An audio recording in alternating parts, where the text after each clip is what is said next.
Hujambo na karibu kwa mara nyingine tena mtazamaji wa The World News katika kipindi hiki cha ulimwengu wa siasa. Jina langu ni Adam Hussein. Mipango mikakati ya Rais wa Marekani Donald Trump ni kumiliki mlango wa bahari wa Hormuz, akiamini kwamba ikiwa Marekani itaudhibiti mlango huo itatuza fedha na itaweza kupata fedha nyingi kupitia lango hilo la bahari la Hormuz, jambo ambalo linapingwa vikali na wa Iran. Lango la bahari la Hormuz ni ndoto za White House. Kulingana na taarifa ya IRGC, wakati wa awamu ya pili operesheni za kulipiza kisasi kambi ya kimkakati ya anga Marekani huko Al Udeid nchini Qatar, ambacho ni kitovu cha matengenezo ya ndege za kivita na kamandi ya operesheni za kikanda, ilipigwa kwa makombora kadhaa ya ballistic. Taarifa za IRGC zikatoa onyo la wazi kwamba uchokozi unaendelea wa Marekani utakabiliwa na majibu makali zaidi.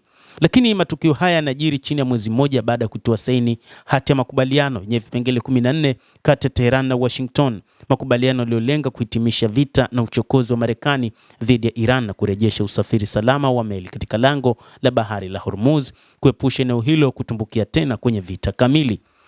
Hata hivyo, kufuatia kurejea kwa uchokozi wa Marekani, Mohamed Bagher Kalibafu, spika wa bunge la Jamhuri ya Kiislamu ya Iran ambaye pia ni mkuu wa timu ya mazungumzo ya Iran, aliandika kupitia mtandao wake wa kijamii wa X kwamba enzi za makubaliano ya upande mmoja zimekwisha.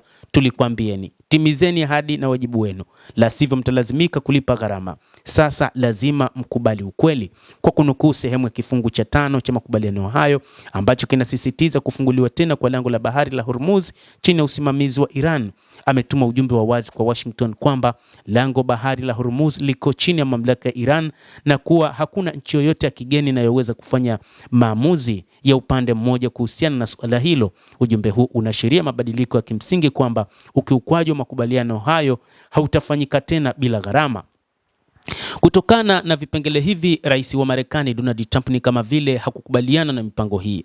Hata hivyo, moja kati ya jambo ambalo lilifanya ni kutuma baadhi ya meli kupita katika lango la bahari la Hormuz ambazo inasemekana ni mali ya Marekani. Hii imekuja kusababisha wa Iran kufanya mashambulizi kwa meli hizo, jambo ambalo alikuwa ni kama vile anatafuta sababu na hatimaye kuamua kuishambulia Jamhuri ya Kiislamu ya Iran. Lakini mipango mikubwa ya Rais Donald Trump ni kutaka kumiliki mlango wa bahari wa Hormuz. Moja kati ya taarifa ambazo alizungumza na waandishi wa habari ni kwamba Donald Trump anataka Marekani itoze ada katika meli zitakazopita katika lango la bahari la Hormuz, ambapo aliamini kwamba sasa kwanza mlango wa bahari Hormuz uko huru, kwa maana alitangaza kushambulia jeshi la walinzi wa mapinduzi ya Kiislamu ya Iran ambalo lilikuwa likiulinda mlango huo wa bahari wa Hormuz.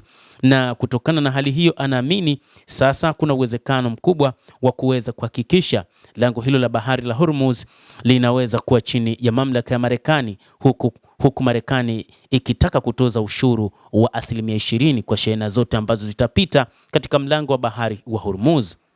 Hata hivyo, taarifa yake imepingwa na Umoja wa Mataifa, ambapo kupitia shirika la kimataifa la usafiri wa baharini IMO, ambalo ni wakala wa Umoja wa Mataifa, limesema linapinga utozwaji wa ada kwa meli zinazopita katika njia za kimataifa za baharini, likijibu tangazo la Rais wa Marekani Donald Trump kuhusu mlango huo wa bahari wa Hormuz.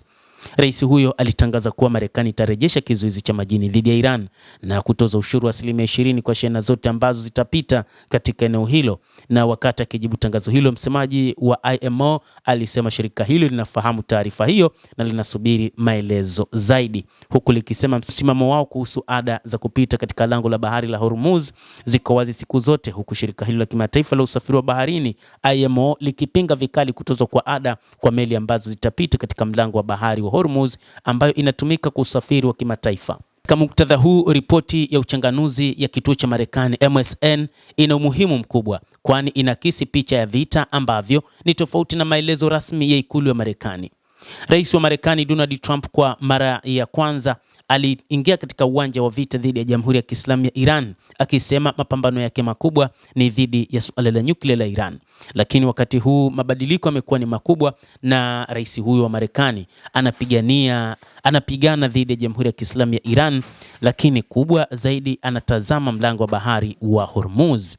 Hata hivyo, kwa sasa wachambuzi wa mambo wanashindwa kutafakari ni nini ambacho ni chanzo cha mgogoro huu, kwa sababu kilichokuwa chanzo ni kama vile hakigusi kabisa, na ni kwa sababu rais wa Marekani ameshindwa kufikia malengo yake ya kimkakati ambayo aliuaminisha ulimwengu juu ya mgogoro huo. Mujibu wa ripoti, Marekani imeshindwa kuilazimisha Iran ikubali masharti yake kandamizi, imeshindwa kubadili tabia zake, muundo wa kisiasa wa Jamhuri ya Kiislamu ya Iran, na haijaweza kubuni upya mifumo ya usalama katika Ghuba ya Uajemi kwa maslahi ya Washington.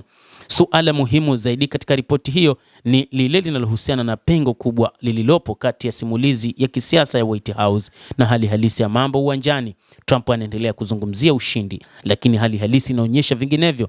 Lango la bahari la Hormuz linasalia kuwa nguzo muhimu zaidi ya kijiopolitiki katika eneo, lakini ukosefu wa usalama baharini unaendelea, na soko la kimataifa la nishati likikabiliwa na hali ya kutokuwa na utulivu, na Marekani inalazimika kulipa gharama zaidi ya mgogoro uliosababisha yenyewe. Hata hivyo, rais huyo wa Marekani anadai kwamba katika namna moja ama nyingine lazima hakikishe lango la bahari la Hormuz linafunguliwa, huku wachambuzi wa mambo wakisema ikiwa atang'ang'ania lango la bahari la Hormuz, ni wazi upatikanaji wa nishati ulimwenguni utarudi kuwa mgumu kama kipindi kilichopita. Mtazamaji, endelea kutufuatilia, lakini ni kusihi usisahau kulike, usisahau kucomment, kadhalika usisahau kusubscribe channel yetu hii ili upate habari hizi kwa mapana kupitia The World News. Mimi ni Adam Hussein, endelea kuwa nasi wakati wote, endelea